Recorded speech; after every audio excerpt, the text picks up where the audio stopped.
केंद्रीय गृह मंत्री और मध्य प्रदेश के चुनावी रण के चाणक्य अमित शाह सियासत में एक नई बहस छेड़ गए। बीजेपी सरकार के 18 साल का रिपोर्ट कार्ड जारी करने के साथ शाह कांग्रेस को बीजेपी सरकार के इन 18 सालों की तुलना कांग्रेस के 53 साल की सरकारों से करने का चैलेंज भी दे गए। शाह ने कहा कि मध्य प्रदेश राज्य का गठन 1956 में हुआ। 1956 से 2003 तक 6-7 साल छोड़कर पूरा समय कांग्रेस का शासन रहा। कांग्रेस को बताना चाहिए कि इस दौरान मध्य प्रदेश क्यों बीमारू राज्य बन रहा। कांग्रेस का 53 साल का हिसाब देश और मध्य प्रदेश की जनता के सामने रखना चाहिए। 53 वर्ष में 6-7 साल छोड़कर पूरा समय कांग्रेस का शासन रहा। मैं इसलिए बताना चाहता हूं कि आज जो लोग दावे कर रहे हैं उनको सबसे पहले ये 53 साल का विकास का हिसाब देश की जनता के सामने, मध्य प्रदेश की जनता के सामने रखना चाहिए। कांग्रेस के शासन में 53 साल में मध्य प्रदेश को क्या विरोध मिला? तो एक बीमारू राज्य का विरोध मिला। अमित शाह के विकास के दावों और चैलेंज के बाद कांग्रेस ने भी पलटवार किया। कांग्रेस शिवराज सरकार की उपलब्धियों को कागजी बता रही है। कांग्रेस इसे एक फेल स्टूडेंट का रिपोर्ट कार्ड बता रही है। कांग्रेस राज्य सरकार का रिपोर्ट कार्ड केंद्रीय मंत्री से जारी करवाने पर भी सवाल उठा रही है। कांग्रेस कह रही है कि क्या केंद्रीय नेतृत्व को शिवराज पर भरोसा नहीं है या फिर सीएम का खुद पर सेल्फ कॉन्फिडेंस लूज हो गया है। मध्य प्रदेश की रिपोर्ट कार्ड मध्य प्रदेश के 15 साल के मुख्यमंत्री नहीं, गृह मंत्री पेश कर रहे हैं। अगर मैं 15 साल का मुख्यमंत्री होता, मैं कभी किसी गृह मंत्री को अपनी रिपोर्ट कार्ड में हस्तक्षेप नहीं करने देता, क्योंकि ये 15 साल शिवराज जी के थे। वो आप पे विश्वास नहीं करते, आपको साइडलाइन कर दिया गया है, इसलिए उन्होंने पूरी कैंपेन अपने हाथ में ले ली। होम मिनिस्टर साहब ने, जो हमारे चीफ मिनिस्टर साहब का सेल्फ कॉन्फिडेंस जो खत्म होते जा रहा है, उसको समझते हुए ये रिपोर्ट कार्ड खुद पेश किया। मध्य प्रदेश की भारतीय जनता पार्टी की सरकार जो पूरे हिंदुस्तान में एक रिकॉर्ड और बना चुकी है, झूठ बोलने में नंबर 1, झूठी घोषणाएं करने में नंबर 1। उसने एक आज नया रिकॉर्ड और बनाया कि देश के गृह मंत्री से भी झूठ बोलवा दिया। ये मध्य प्रदेश शासन का वित्त विभाग का पत्र जारी किया गया 30 जून को, एक एडवाइजरी के साथ कि निम्नलिखित विभागों में और उसके अंतर्गत आने वाली निम्नलिखित योजनाओं में आप वित्तीय खर्चे अपने बजट के विभाग का नहीं करेंगे। मध्य प्रदेश में विकास और सुशासन पहले भी चुनावी मुद्दा रहा है। 2003 में बीजेपी ने तत्कालीन दिग्विजय सरकार की घेराबंदी की तो एक शब्द सृजित किया, मिस्टर बंटा ढार। तब सड़क, बिजली, पानी की कमी को जनता के बीच ले जाकर चुनाव लड़ा गया। अब 2 दशक बाद बीजेपी अपनी उपलब्धियां बता रही है तो दिग्विजय सरकार के साथ कांग्रेस की 53 साल की सरकारों का भी रिपोर्ट कार्ड मांग रही है। देखना ये है कि जनता किसके रिपोर्ट कार्ड पर अपनी मुहर लगाती है। Bureau report, IND 24।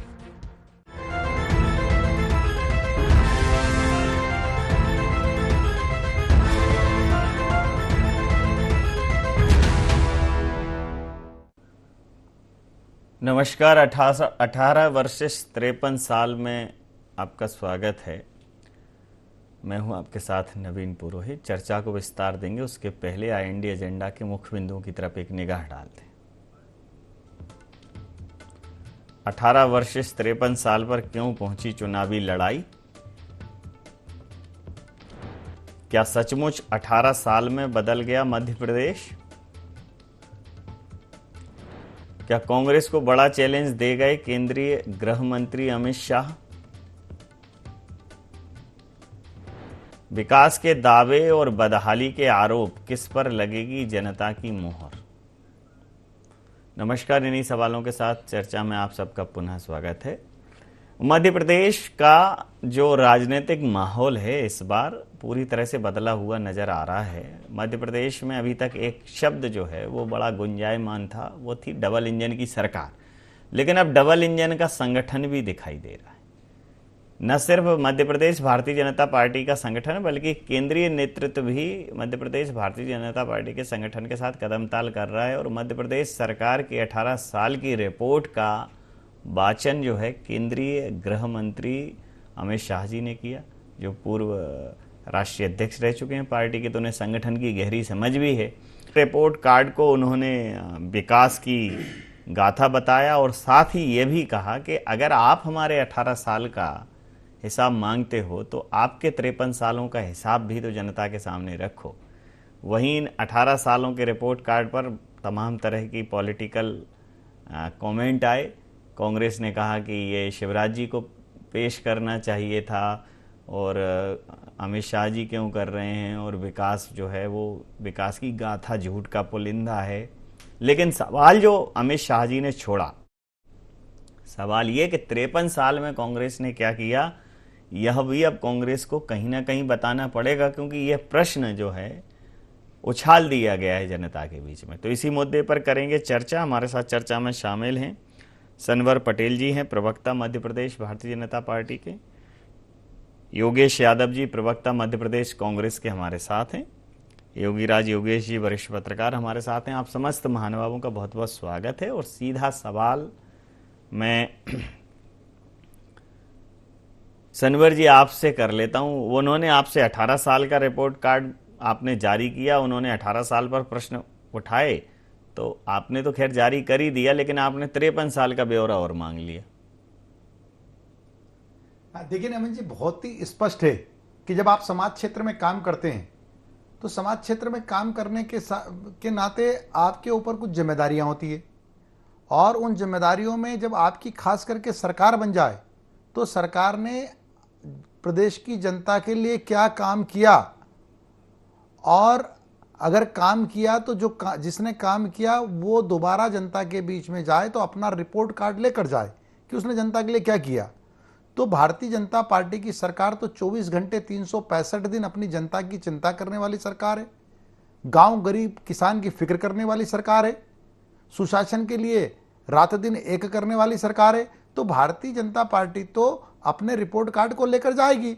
लेकिन आप देखिए जिस प्रकार से हमारे कांग्रेस के वरिष्ठ नेताओं ने इस पर से सवाल उठाए, तो मुझे ताज्जुब होता है कि जो उनके सवाल हैं कि साहब गृह मंत्री क्यों आए। अरे साहब, जिनके पास ऐसा गृह मंत्री हो, जो ऐसा विश्वसनीय नाम जिनके पास हो, इतना बड़ा चेहरा जिनके पास हो, वही नेता तो उनके पास आएगा ना, उनके लिए आएगा। जब आपके पास इस प्रकार से कुछ है नहीं तो आपके साथ कौन आएगा? वो झूठी गिनती सिखाने वाले लोग आएंगे क्या, जो दोबारा कभी प्रदेश में झांक कर नहीं देख पाए? तो ये इनके जो सवाल है ये भी मध्य प्रदेश की जनता समझती है। दूसरा, जिस दम से उन्होंने कहा, एक वरिष्ठ नेता कह रहे थे, अभी आप ही के चैनल पर बोल रहे थे, हमारे ही इस चैनल पर बोल रहे थे कि साहब मैं अगर ऐसा होता तो मैं ऐसा नहीं करता। यही तो आप कांग्रेस हो, आप कैसे करते? आप में इतना दम्भ है, आप में इतना घमंड है, आप सबसे बड़े लोग हो। हम तो सामान्य कार्यकर्ता हैं भारतीय जनता पार्टी के लोग, हम तो अपने वरिष्ठ को लाकर और सौभाग्यशाली मानते हैं अपने आप को। लेकिन आपका ये जो मैं है, आपका ये दम्भ है, आपका ये जो घमंड है, ये देश की जनता भी जान चुकी है और मध्य प्रदेश की जनता भी जान चुकी है। जी योगेश यादव जी ये कह रहे हैं कि ये दम्भ है, घमंड है। जब आप कह रहे हैं कि ये जो 18 साल की विकास गाथा है ये झूठ का पुलिंदा है, तो एक तो आपसे 53 साल के शासनकाल का जवाब मांग रहे हैं, दूसरा कह रहे हैं कि ये दम्भ है, तो अकारण की बातें कर रहे हैं। रवि जी, इसको दम्भ नहीं कहेंगे, ये एक शाश्वत समीक्षा है, स्पष्टता है और आत्मविश्वास है कि कांग्रेस के व्यक्ति ने जो भी कहा है एक वचन प्रतिबद्धता के अंतर्गत उस बात को निभाया है। ये कितने बड़े दुर्भाग्य की बात है कि मध्य प्रदेश में भारतीय जनता पार्टी का कोई ऐसा नेता नहीं रहा जो दम खोलकर ये बात कहे कि नहीं हमने काम करके दिखाया है। उसको अपने लिए अपनी बात कहने के लिए अमित शाह जी का सहारा लेना पड़ रहा है। अमित शाह जी वो भारतीय जनता पार्टी के नेता है जो 18 साल के शासनकाल में 18 दिन भी मध्य प्रदेश में नहीं रहे, और हास्यास्पद बात यह है कि वो 18 साल का पूरा हिसाब दे रहे हैं और मध्य प्रदेश के मुख्यमंत्री जी से लेकर सारे नेता मुंह छुपाने की कोशिश कर रहे हैं। तो ये बात स्पष्ट हो गई कि कहीं ना कहीं से अमित शाह जी संगठनात्मक रूप से अपना चातुर्य प्रस्तुत कर सकते हैं, में सम्मेलन आयोजित कर सकते हैं, कार्यकर्ताओं के बीच में जा सकते हैं, लेकिन प्रशासनिक शुचिता, जनता के काम, जनता के लिए अपनी प्रतिबद्धता, वो एक इतर विषय होता है, उसका दृष्टिकोण अलग होता है। आपकी चातुर्यता आप संगठनात्मक खेल में चौसर की चाल चलने में दिखा सकते हैं, लेकिन आपने जनता के बीच में क्या किया, 18 वर्ष में क्या किया, ये आप अच्छी तरह जानते हैं। और मैं बता रहा हूं, अमित शाह जी ने यही शब्दों का प्रयोग कर्नाटका में किया था। उन्होंने कांग्रेस की सरकार बनाम भारतीय जनता पार्टी की सरकार का हिसाब मांगा था, वो हिसाब जनता ने दे दिया। कांग्रेस को कुछ कहने की आवश्यकता नहीं पड़ी, जनता ने बता दिया कि कांग्रेस हमारे लिए कितनी सच्ची है और हम कांग्रेस के प्रति कितने प्रतिबद्ध हैं।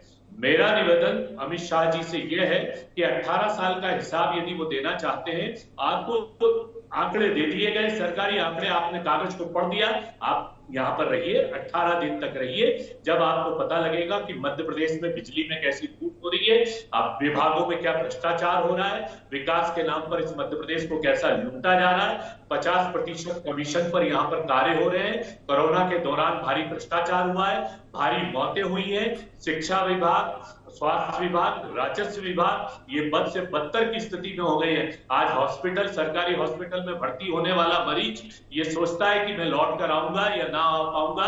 पुलिस थानों की क्या व्यवस्था है, किस तरीके की शराबों की दुकान हर मोहल्ले और गली में खोली गई है, और राजस्व के नाम पर जो कलेक्शन करने की कोशिश की गई, लेकिन उसके बाद भी भारी भ्रष्टाचार के कारण हमारे राजस्व को प्राप्ति मध्य प्रदेश सरकार को नहीं मिल पाई। इसलिए कर्ज लेकर घी पीने वाली ये सरकार है। 3.25 लाख करोड़ का कर्ज पहुंच गया।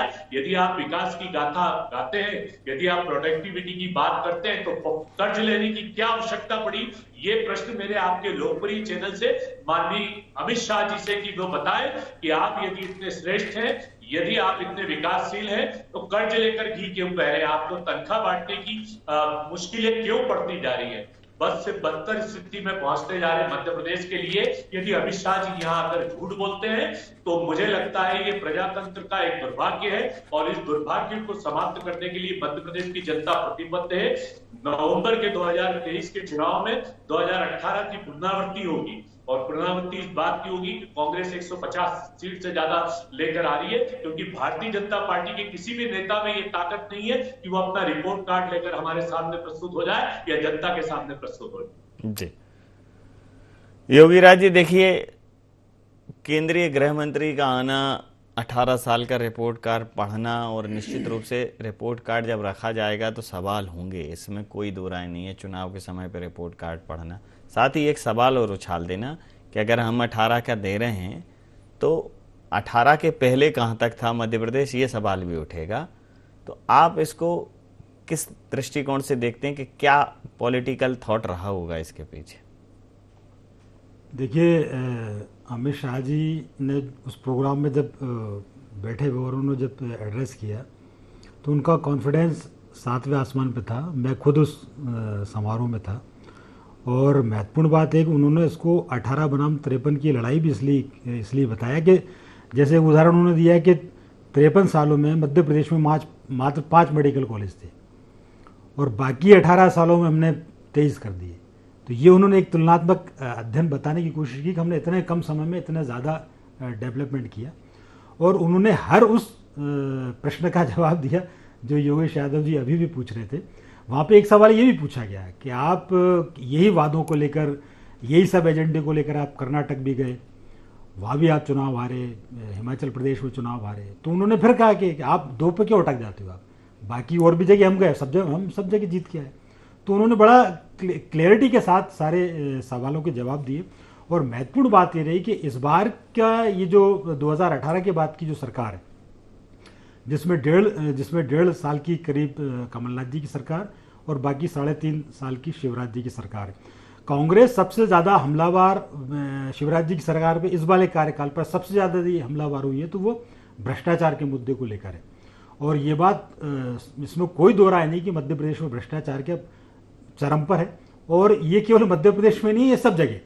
लेकिन उन्होंने ये भी बताया, जब उनको लगा कि भाजपा इस मुद्दे पर घिर रही है, शिवराज जी पर भ्रष्टाचार के आरोप लग रहे हैं, तमाम स्कीम्स पर भ्रष्टाचार के आरोप लग रहे हैं, इसलिए उन्होंने इंटेलिजेंटली कमलनाथ जी को, जो आप अभी कुछ दिनों से लगातार सुन रहे हैं, कमलनाथ जी को करप्टनाथ का जो बार बार जो इंडिकेशन वो दे रहे हैं, तो उसको बैलेंस करने की भी एक उन्होंने वो की कि हम इस मामले में अग्रणी नहीं है।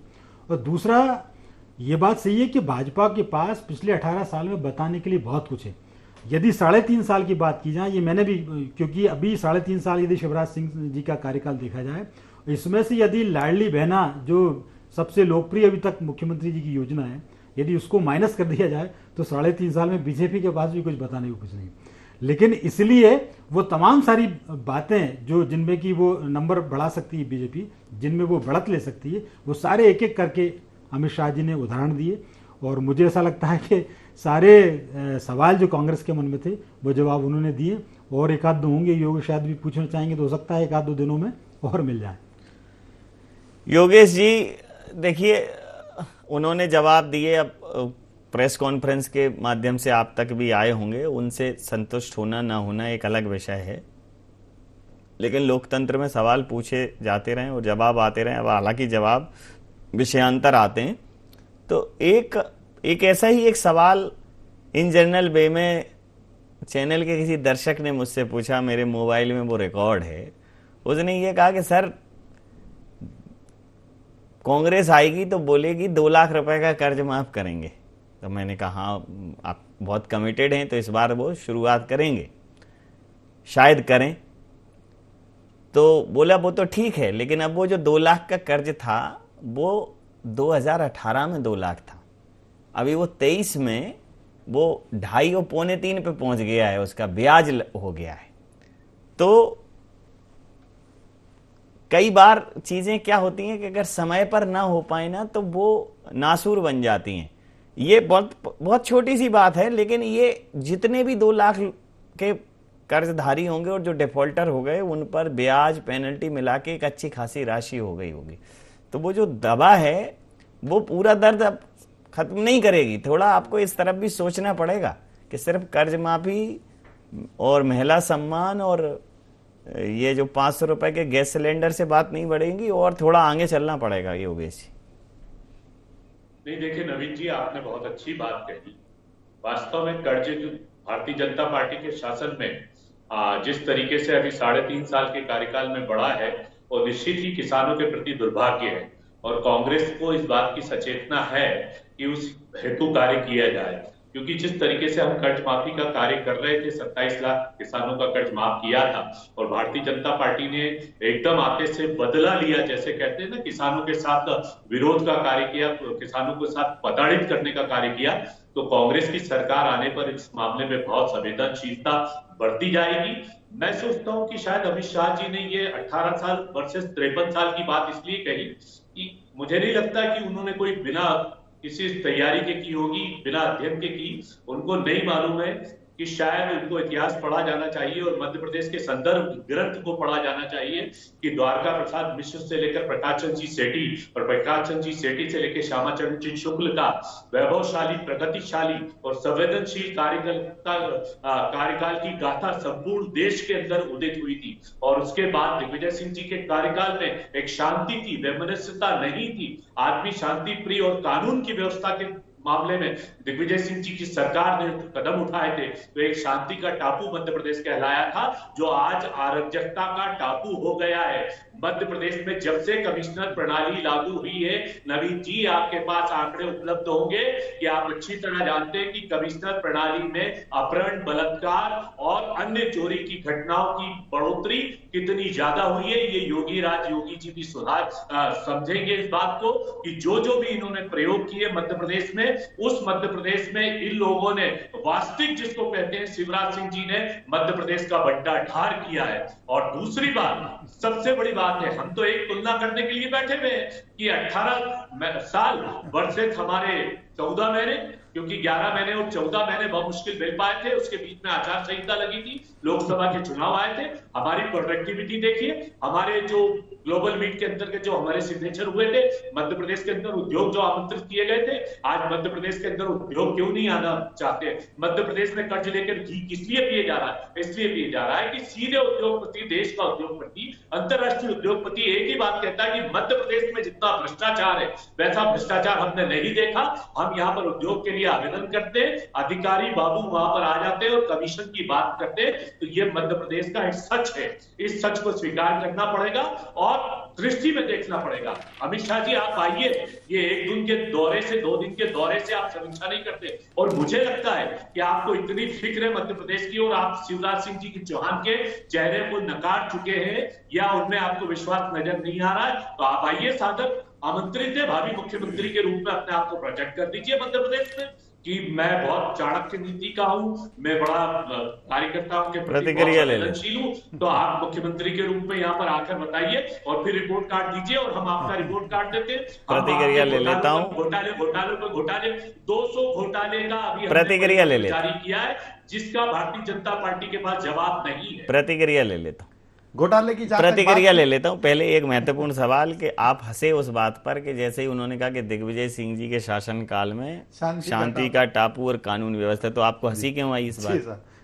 लेकिन सुनिए, इनसे पूछा मैंने, इनसे पूछा मध्य प्रदेश में दिग्विजय सिंह जी की सरकार में एक भी दंगा नहीं हुआ। जी पूछ ले। और सरवर खान जी इस बात को इसलिए जानते हैं कि हिंदू, मुसलमान, सिख, ईसाई सब सुरक्षित हुए, इसलिए वो खुश हुए। जी अब मुझे मौका दीजिए योगेश जी, आप तो बहुत ही वरिष्ठ नेता हैं कांग्रेस पार्टी के। जी देखिए नमन जी, बहुत ही स्पष्ट है कि 2003 तक जिस प्रकार की कानून व्यवस्था थी,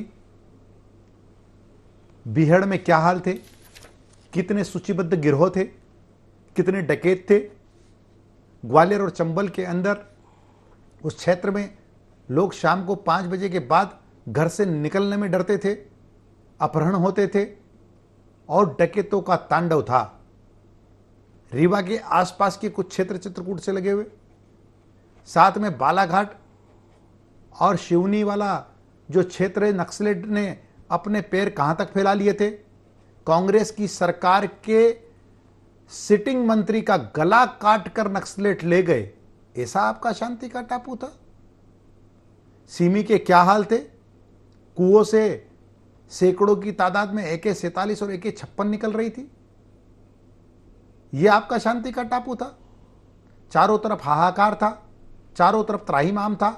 भारतीय जनता पार्टी की सरकार बनी, भारतीय जनता पार्टी की सरकार ने सबसे पहले बीहड़ों से गिरोहबद्ध, सूचीबद्ध डकैतों को खत्म किया, नक्सलेट को समेट कर रखा। सीमी के आज अते पते मध्य प्रदेश में नहीं है, आज मध्य प्रदेश शांति का टापू है। आपने किसानों की बात की, क्या हाल थे किसानों के? 21% पर ब्याज मिलता था 2003 तक, ब्याज पर पैसा मिलता था सोसाइटियों से। खाद बीज के क्या हाल थे, आज क्या हाल है? आज 0% पर हमको ऋण मिल रहा है मध्य प्रदेश के किसानों को। ये आज आप कहते हैं कि किसानों की हालत खराब है।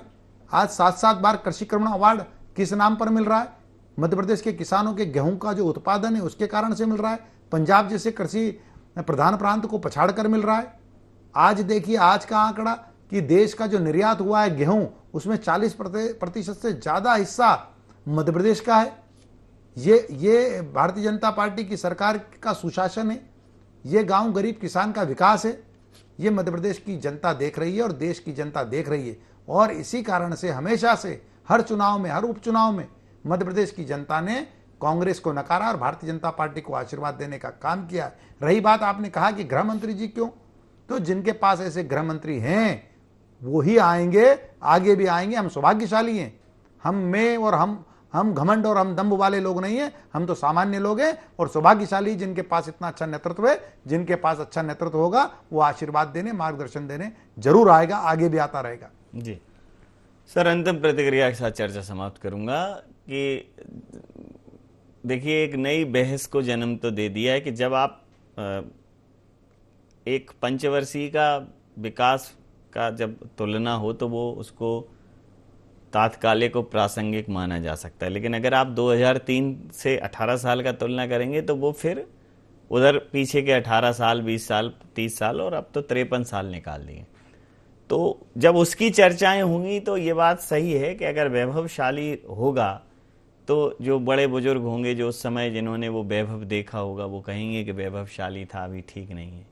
और नहीं होगा तो वो ये कहेंगे कि नहीं अभी बेहतर है, पहले बड़ी परेशानी थी। चर्चा को जन्म दे दिया, ये चर्चा कहीं ना कहीं कुरे देगी पुरानी चीज़ों को। अभी तक 18 वर्सेस 53 की बीच बात ही नहीं थी, अभी तक तो सिर्फ 18 साल की बात होती थी। इसको एक पॉलिटिकल मूव दे दिया, ये चीज़ अभी समझ में नहीं आएगी, लेकिन अब जैसे जैसे ये चर्चा में गंभीरता आती जाएगी तो कोई ऐसा थोड़ी है कि 50 साल कोई बहुत बड़े, अब तो जो भी मतलब हर परिवार में उस कालखंड को अच्छे से देखने वाले जीने वाले लोग मौजूद हैं, तो चर्चा हो जाएगी।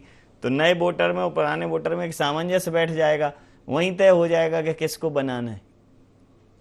देखिए नवीन जी, अभी जो वर्तमान में जो वोटर्स जो अभी नए हैं और जो जिंदा है, जो एक्टिव है, वो आप ये मान के चलो दिग्विजय सिंह के कार्यकाल से लेके अभी तक के कार्यकाल के सबसे एक्टिव मोड में है जी। और अमित शाह जी का और बीजेपी का पूरा सेंटर इसी बात पर रहा है कि 18 साल नहीं, आप वो 10 साल भी याद करो, और इसलिए वो 53 साल का चैलेंज देते हैं वो। और पूरे प्रोग्राम में उन्होंने कम से कम 1.5 दर्जन बार भंटा डार, दिग्विजय सिंह और कमलनाथ जी का नाम लिया इंटेंशनली उन्होंने, क्योंकि उनको पता है कि कांग्रेस के इस समय 2 ही नेता एक्टिव है पूरे मध्य प्रदेश कांग्रेस में। यदि आप बात करें दिग्विजय सिंह, कमलनाथ, तीसरा चौथा कोई आदमी नहीं दिखता। तो उनको ये नजर आया कि ये 2 जो सर्वशक्तिमान कांग्रेस के लीडर हैं उनको उन्होंने सबसे ज़्यादा टारगेट किया। और मुझे ऐसा लगता है कि वो बार बार उन्हें ये टारगेट करके ये बताने की भी कोशिश कर रहे हैं कि आपने 10 साल तो दिग्विजय सिंह का शासन देखा और 18 महीने कमलनाथ जी का भी आपने शासन देख लिया, और इन सबके तुलना में हम अव्वल रहे हैं। ये उनकी एक मुझे लगता है कि एक उनका इंटेंशन ये भी रहा होगा। बहरहाल एक बात ज़रूर है कि वो एक नई बहस को जन्म दे गए और थोड़ा सा एक हलचल मचा गए पूरे प्रदेश की राजनीति में, इसमें कोई दो राय नहीं। समय सीमा के चलते मैं ये चर्चा यहाँ समाप्त करूंगा। आप समस्त महानुभावों का बहुत बहुत धन्यवाद, बहुत बहुत आभार। तो मध्य प्रदेश की राजनीति में एक बात निकली और वो कहते हैं कि बात निकलेगी तो दूर तलक जाएगी, वैसे जा नहीं रही थी लेकिन उसको पहुंचा दिया गया। अभी तक तुलना होती थी 15 महीने बनिस्बत 15 साल की सरकार की, 18 महीने बनिस्बत 18 साल की सरकार की। अब वो तुलना कर रहे हैं कि 18 साल की सरकार और 53 साल की सरकार। तो तुलनात्मक अध्ययन में उस कालखंड में हर परिवार में वो लोग मौजूद हैं जिन्होंने उस कालखंड को जिया है, वहाँ नौकरियां की हैं, बिजनेस किया है, तो उन्होंने लॉ एंड ऑर्डर भी देखा होगा, उन्होंने एडमिनिस्ट्रेशन भी देखा होगा, उन्होंने सुशासन भी देखा होगा, उन्होंने सब देखा होगा। तो अब उन वोटर्स के बीच में और जो नवोदित वोटर्स हैं जिन्होंने सिर्फ बीजेपी को देखा, बीच में 18 महीने कांग्रेस को देखा, उनके बीच में एक अच्छी चर्चाएं होंगी, और चर्चाएं होंगी तो निचोड़ निकलेगा वही जो सत्य होगा। तो अभी तक वो चर्चा थी नहीं मध्य प्रदेश के पटल पर, जिसको अमित शाह जी ने जन्म दिया है। तो 18 और 53 के बीच में कौन सा आंकड़ा फिट होगा, प्लस माइनस होके, गुणा भाग होके, मालूम नहीं कि क्या गणित लगेगा। राजनीति का कोई सेट फॉर्मूला होता नहीं है, कोई सूत्र काम नहीं करता। यहाँ कब किस सूत्र का किस वक्त सूत्रपात हो जाए इसकी कोई संभावना और कोई इसका पूर्वानुमान नहीं लगा सकता। तो राजनीति इतनी ही अनिश्चितता से भरी हुई है। तो अब देखते हैं कि अमित शाह जी का ये जो दौरा है और जो रिपोर्ट कार्ड है वो क्या गुल खिलाता है। IND एजेंडा में नहीं, आप बने रहिए IND 24 के साथ और देखते रहिए IND 24। नमस्कार।